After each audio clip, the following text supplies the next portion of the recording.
University మంచి భవిష్యత్తు కోసం తెలుగు విద్యార్థులు ఇష్టపడే యూనివర్సిటీ. కాల్ 9059052378 9059052379.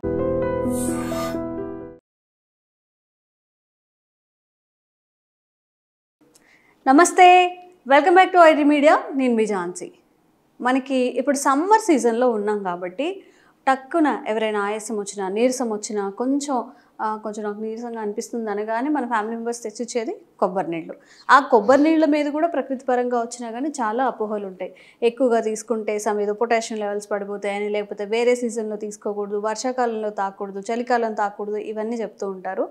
చాలామందికి డౌట్ ఏంటంటే కొబ్బరి తినొచ్చా, తినకూడదా, రెండు కలిపి తినొచ్చా, తినకూడదా, మీ సందేహాలన్నిటికీ ఒక మంచి సొల్యూషన్ అయితే ఈరోజు చెప్పబోతున్నాము. ప్రస్తుతం అంతా ఉన్నారు ఆయుర్వేద వైద్యంలో 35 ఏళ్ల అనుభవం ఉన్న చిట్టుబుట్ల మధుసూదన్ శర్మ గారితో మనం ఉన్నాము. ఈరోజు కొబ్బరి నీళ్ళు వర్సెస్ కొబ్బరి తినచ్చా, తినకూడదా, ఈ విషయాలు తెలుసుకుందాం. నమస్తే సార్. నమస్తే సార్, ఇన్ఫర్మేషన్ ఎక్కువైపోవడం వల్ల కానివ్వండి, లేకపోతే ఒక రాంగ్ కంటెంట్ చెప్పే వాళ్ళ వల్ల కానివ్వండి, అన్నిటికీ డౌట్స్ వస్తూ ఉంటాయి అన్నమాట. జనరల్గా బయటకు వెళ్ళి ఒక ఫాస్ట్ ఫుడ్, ఒక మంచూరియా చేయండి, ఫ్రైడ్ రైస్ చేయండి అని ఈజీగా చేసి తెచ్చుకొని తినేస్తుంటారు. ఏదైనా ఆరోగ్యంగా తినమంటే ఇది ఇలా తినొచ్చా, ఇక్కడ తినొచ్చా, ఈ టైంలో తినొచ్చా, ఎంత తినాలి, ఈ టైంలో ఎంతవరకు స్కిప్ చేయాలని అడుగుతూ ఉంటారు. కొబ్బరి నీళ్ళని వర్షాకాలంలో తాగకూడదా, ఓన్లీ సమ్మర్లో మాత్రమే తాగాల, కొబ్బరి నీళ్ళు ఎక్కువగా తీసుకోవడం వల్ల ఏమైనా బాడీకి హాని జరిగే అవకాశాలు ఉంటాయా? సో ఏ కాలమైనా తాగొచ్చమ్మా, ఇది మాత్రం అపోహే. సో సంవత్సరం అంతా మనకు కొబ్బరి నీళ్ళు దొరుకుతాయి. సమ్మర్, వింటర్, వర్షాకాలం ఎప్పుడైనా తాగొచ్చమ్మా. అపోహమ్మా, చాలా మంది తెలియదు. కొంతమందికి జలుబు చేస్తుందని, కొంతమందికి పడదని చెప్పేసి, కొంతమందికి ఏదో ఒక మోషన్స్ అయిపోతాయని చెప్పేసి రకరకాల అపోహలు ఉన్నాయి. ఈ అపోహలో వాస్తవాలు అయితే లేవమ్మా. సంవత్సరం అంతా కొబ్బరి నీళ్లు తాగదగినటువంటి దివ్యమైనటువంటి భగవంతుడు ఇచ్చినటువంటి అమృతంతో సమానటువంటి క్షీరం ఇది నీళ్ళమ్మ. సో కానీ కొబ్బరి నీళ్ళు మాత్రము హార్ట్ పేషెంట్స్ కానీ, తర్వాత ఈ కిడ్నీ పేషెంట్స్ కానీ, ఇట్లాంటి వాళ్ళు మాత్రము కొద్ది ప్రమాణం వరకు వైద్యుల సలహా మేరకు వాడుకోవచ్చు, కానీ విపరీతంగా ఎక్కువ మాత్రం వాడుకోకూడదు. హార్ట్ పేషెంట్స్, కిడ్నీ పేషెంట్స్ ఉన్నప్పుడు ఎందుకంటే పొటాషియం ఎక్కువ ఉంటుంది కాబట్టి వాళ్ళు మాత్రం కొంచెం ఏదైనా ఎక్కువ తీసుకోవాలంటే కొద్ది గొప్ప రోజు 100 ml 50 ml 100 ml మితంగా తీసుకుంటే 99% ప్రాబ్లం ఉండదమ్మా. సో ఎక్కువ తీసుకోవాలంటే మాత్రం, రెగ్యులర్గా ఎక్కువ తీసుకోవాలంటే మాత్రం అటువంటి విషయాలు వైద్యుల సలహా తీసుకోవడం మంచిదమ్మా. కొబ్బరి నీళ్ళు తాగడం వల్ల ఓన్లీ వేడి తగ్గుతుంది అనేది మాత్రమే, అదొక్కటే తెలుసు అందరికీ. ఇంకెలాంటి బెనిఫిట్స్ ఉంటాయి సార్ కొబ్బరి నీళ్ళ వల్ల? చాలా మంచి ప్రశ్న. చాలా మంది తెలిసిన విషయం అదేమ్మా. అందుకోసమే ప్రతి ఒక్కరు వేసవికాలం వచ్చిందంటే మైండ్లో మెదులుతుంటుంది అనమాట టెంకాయ కొబ్బరి. సో దారిలో పోయినప్పుడు కూడా అప్పుడే స్పెసిఫిక్గా చూస్తుంటారు కొబ్బరి వైపు, కొబ్బరికాయల వైపు, లేకపోతే పట్టించుకోరు. సో హ్యూమన్ టెండెన్సీ, నేచర్ అది. మిగతా అంతా బిర్యానీస్ ఫాస్ట్ ఫుడ్స్ మీదనే పోతుంది తప్ప వేసవికాలం అనేసరికి ఎక్కడైనా ఇట్లాంటివి కనిపిస్తే కొంచెం చెరుకు రసం కానీ, కొబ్బరి నీళ్ళు కానీ, పళ్ళ రసాలు జ్యూస్ జరుగుతుంటుందమ్మా. సో యాక్చువల్గా ఏమంటే ఈ కొబ్బరి నీళ్ళు చెప్పాను కదమ్మా, అన్నిటికీ అది ఏ కాలమైనా వాడుకోవచ్చు. చాలా మంది కూల్ చేస్తుంటారు, అది వాస్తవం. కూల్ కూడా ఎందుకు చేస్తుందంటేమా, మన బాడీలో వాతావరణ ప్రభావం చేత కానీ, తీసుకున్నటువంటి ఆహార ప్రభావం చేత కానీ, మానసిక ఒత్తిడి ప్రభావం చేత కానీ, ఏ కారణం చేతైనా దేహంలో ఆమ్లత్వం పెరిగి ఉంటుందమ్మా చాలా మందిలో. యాసిడ్ నేచర్ పెరిగిపోతుంది. సో కొబ్బరి నీళ్ళు తాగడం వల్ల ఏమైందంటే, కొబ్బరి నీళ్ళ చారగుణం ఉన్నటువంటి ద్రవ్యం అమ్మా. సో ఎప్పుడైతే ఆమ్లత్వం బాడీలో పెరిగిపోయిందో, ఆమ్లత్వ ప్రభావం చేత చాలా మంది లక్షణాలు కూడా కలుగుతాయి. నిద్ర లేకపోవడము, తల బరువుగా ఉండడము, తల మంటగా ఉండడము, అదేవిధంగా మూత్రం మంటగా ఉండడము, తర్వాత మల విసర్జన సమయంలో మంట ఉండడము, అధికంగా దాహం వేస్తూ ఉండడము, నాలుగు మీద పొక్కులు వస్తుండడము, కాళ్ళు చేతులు మంటలు ఉండడము, ఇవన్నీ వడదెబ్బ వచ్చేటువంటి టెండెన్సీ ఉండడము. ఇవన్నీ ఎందుకంటే దేహంలో, బాడీలో ఆమ్లత్వం ఎక్కువ ఉన్నప్పుడు ఈ లక్షణాలు వస్తుంటాయి. ఆమ్లత్వాన్ని తటస్థీకరించి క్షారత్వాన్ని పెంచేటువంటి గుణం కొబ్బరి నీళ్ళకు ఉందమ్మా. అది సైంటిఫిక్గా మనం చెప్పుకోవచ్చు. పిహెచ్ అంటారు అనమాట. పిహెచ్ని పెంచేటువంటి గుణము ఈ కొబ్బరి నీళ్ళకు ఉంది.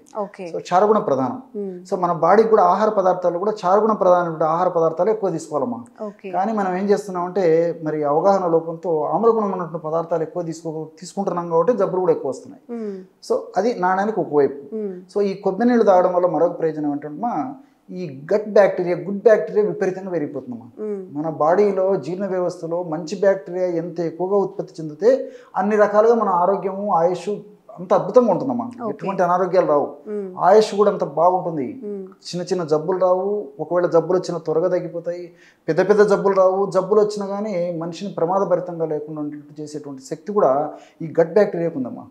సో కాబట్టి ఏమంటే మనకు ఎంత మంచి బ్యాక్టీరియా బాడీలో డెవలప్ అయితే అంత మంచిది. సో ఈ కొబ్బరి నీళ్ళు తీసుకోవడం వల్ల ఏమైతే ఆ గట్లో మంచి బ్యాక్టీరియా వృద్ధి చెందుతుందమ్మా. అంటే మంచి బ్యాక్టీరియాకి ఇది ఆహారం కూడా ఉపయోగపడుతుంది. సో మంచి బ్యాక్టీరియా వృద్ధి చెందుతుంది కాబట్టి మరి ఇన్ని రకాలుగా ఆరోగ్యానికి కూడా ఉపయోగకరంగా ఉంటుందమ్మా. సో ఆధునికంగా మనం ఆలోచించినప్పటికమ్మా ఈ ఆలిగోసాకరైడ్స్ అనేవి ఉంటాయమ్మా. ఫ్రక్టో ఆలిగోసాకరైడ్స్, గెలక్టో ఆలిగోసాకరైడ్స్, కైనటిన్స్, జియోటెన్సిన్స్ ఇలాంటివి అనేక రకాల రసాయన పదార్థాలు, తర్వాత ఈ సోడియము, తర్వాత ఈ పొటాషియము, క్లోరైడ్స్, ఎలక్ట్రోలైట్స్ ఇలాంటివి అనేక ఉంటాయమ్మా. సో నేను చెప్పినట్టు ఈ గెలక్టో సాకరైడ్స్, ఆలిగోసాకరైడ్స్ ఇట్లాంటివన్నీ కొన్ని రకాలైనటువంటి ఈ సాకరైడ్స్ ఏం చేస్తాయంటమ్మా ఈ గట్ బ్యాక్టీరియాని పెంచేందుకు ఉపయోగపడతాయమ్మా. సో మెయిన్ అది దీని రీజన్. సో గట్ బ్యాక్టీరియా ఇంతమంది చెప్పినట్టు గట్ బ్యాక్టీరియా ఎంత మంచి బ్యాక్టీరియా పెరుగుతుంటే మన దేహానికి ఉపయోగపడుతుంది, అది మంచిది. రెండోది ఏమంటే ఈ కైనటిన్స్, తర్వాత జియోగ్జాంతిన్స్ ఇట్లాంటివన్నీ చెప్పాను కదమ్మా, జియోజెన్సిన్స్ ఇట్లాంటివన్నీ. సో ఇవేం చేస్తాయంటేమా ఈ ఉన్నటువంటి బ్యాడ్ బ్యాక్టీరియా మన దేహంలో ఏదైతే ఉందో ఆ బ్యాడ్ బ్యాక్టీరియా యొక్క వృద్ధి చెందకుండా ఉపయోగపడడంతో పాటు బ్యాడ్ బ్యాక్టీరియా వల్ల ఉత్పత్తి అయ్యేటువంటి ఇన్ఫ్లమేషన్ అనేటువంటి దాన్ని కూడా తగ్గిస్తాయమ్మా. సో ఈ మొదట చెప్పినవి అయితే గుడ్ బ్యాక్టీరియా పెరిగేందుకు ఉపయోగపడతాయి. ఇవి పరోక్షంగా గుడ్ బ్యాక్టీరియా పెరిగేందుకు ఉపయోగపడేవి కాకుండా కైనటిన్స్ అనేటువంటి ఈ యొక్క రసాయన పదార్థాలు బ్యాడ్ బ్యాక్టీరియా దేహంలో ఉత్పత్తి చేసి ఆ పేగు భాగంలో, దేహ భాగంలో దానివల్ల కలిగేటువంటి ఇన్ఫ్లమేషన్ ప్రక్రియను కూడా కంట్రోల్ చేసేస్తాము, ఇన్ఫ్లమేషన్ లేకుండా చేసేస్తాయి. అది కూడా మనకు మంచిదే కదమ్మా. అట్లా దానివల్ల ఆ యొక్క ప్రయోజనం కూడా జరుగుతుంది. రెండోది ఏంటంటే ఈ యొక్క పదార్థాలు అనేకమైన రసాయన పదార్థాలు ఉండడం చేత ఈ దేహంలో ఉత్పత్తి అయ్యేటువంటి హానికారకమైన రసాయన పదార్థాలు కొన్ని అనేక రకాల హానికారకమైన రసాయన పదార్థాలు ఉత్పత్తి అవుతుంటాయమ్మా. హానికారకమైన రసాయన పదార్థాల ఉత్పత్తిని నిర్వీర్యం చేసేందుకు కూడా ఈ యొక్క అనేక రకాల రసాయన పదార్థాలు ఈ కొబ్బరి నీళ్ళలో ఉన్న రసాయన పదార్థాలు ఉపయోగపడతాయమ్మా. దీనికి తోడు ఎలక్ట్రోలైట్స్ అమ్మా చెప్పాను కదమ్మా. ఈ ఎలక్ట్రోలైట్స్ గుణం ఏంటంటే ముఖ్యంగా బాడీలో ప్రొడ్యూస్ అయ్యేటువంటి ఈ యొక్క ఫ్రీ రాడికల్స్ అంటారమ్మా, దీన్ని హానికారకమైన పదార్థాలు అని చెప్పుకోవచ్చు. ఈ ఫ్రీ రాడికల్స్ యొక్క ఉత్పత్తిని తగ్గిస్తాయి. ఆ ఫ్రీ రాడికల్స్ వల్ల బాడీలో ఏర్పడేటువంటి వివిధ రకాల అనారోగ్యాలను తగ్గించేటువంటి శక్తి ఇటువంటి ఎలక్ట్రోలైట్స్ ఉందన్నమా. సో అందుకే దేవతలకు అమృతం ఎట్టనో మానవ మాత్రులకు భగవంతుడు ప్రసాదించిన అమృతం కొబ్బరి నీళ్ళమ్మా. సో అంత అద్భుతంగా పనిచేస్తాయమ్మా. సంవత్సరం అంతా వాడుకోవచ్చు.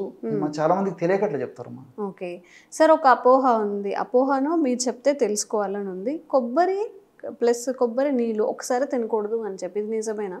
ఇది కూడా అపోహ, అవగాహన లోపం చేత వాళ్ళ మనసులో ఏర్పరచుకున్నట్టు భావాలమ్మా అవన్నీ. సో యాక్చువల్గా ఏంటంటే రెండు కలిపి తీసుకోకూడదు. సో రెండు కలిపి తీసుకోవడం వల్ల నేను ఇంకొక రకంగా అర్థం చేసుకున్నాను. అంటే సపరేట్ తీసుకోవడం మంచిదా, రెండు కలిపి తీసుకోవడం మంచిదా అని అర్థం చేసుకున్నామా. సో రెండు కలిపితే తీసుకోకూడదమ్మా.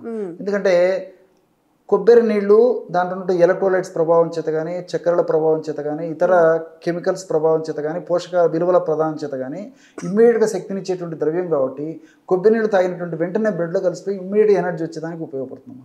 కానీ కొబ్బరి ఇందులో ఫ్యాట్స్ అనుకోనివ్వండి, ఇతర పదార్థాలు అనుకోనివ్వండి, జీర్ణం కావడం టైం పడుతుందమ్మా.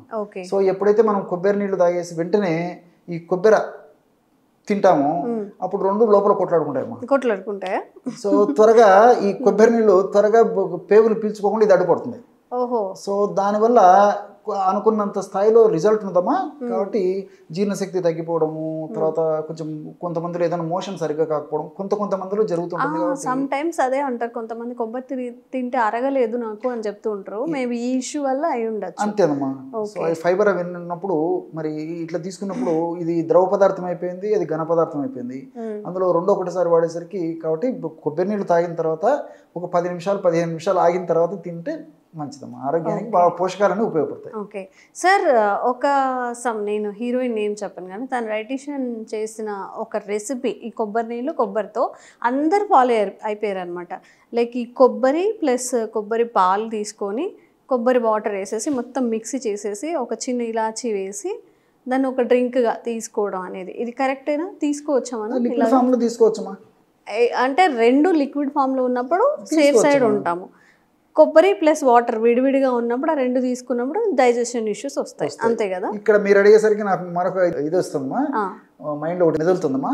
సో ఈ కొబ్బరి నీళ్ళు కొంతమంది ఈ మధ్య కాలంలో ఈ అనిమల్ మిల్క్ కాకుండా న్యాచురల్ మిల్క్ తీసుకోవాలనేటువంటి కాన్సెప్ట్స్ పెరిగిపోతున్నామా. సోయా పాలు అని చెప్పేసి, తర్వాత ఈ కొబ్బరి పాలు తీసుకోవడము, ఇట్లా తర్వాత ఈ కోకోనట్ ఇది గ్రౌండ్ నట్ మిల్క్ తయారు చేసుకొని తీసుకోవడం, ఈ కాన్సెప్ట్స్ అన్ని పెరిగిపోతున్నాయి.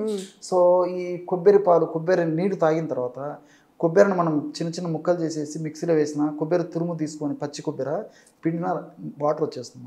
కావాలంటే రెండు కలిపి తాగొచ్చు, వెంటనే తాగొచ్చు, అట్లాంటి ప్రాబ్లం అయితే ఉండదు. Okay okay. సో ఇవి ఏమైనా తినమంటే ఇన్ని డౌట్స్ వస్తాయి కాబట్టి కొబ్బరి నీళ్ళు, కొబ్బరి గురించిన ఇన్ఫర్మేషన్ ఇది. ఇంకా మీకు ఏదైనా సందేహాలు ఉంటే కామెంట్స్ రూపంలో తెలియజేయండి, తప్పకుండా వీడియో చేసే ప్రయత్నం చేస్తాం. Thank you sir. నమస్తే. Sir, one life lesson what medicine has taught you. Whatever you can do without expecting.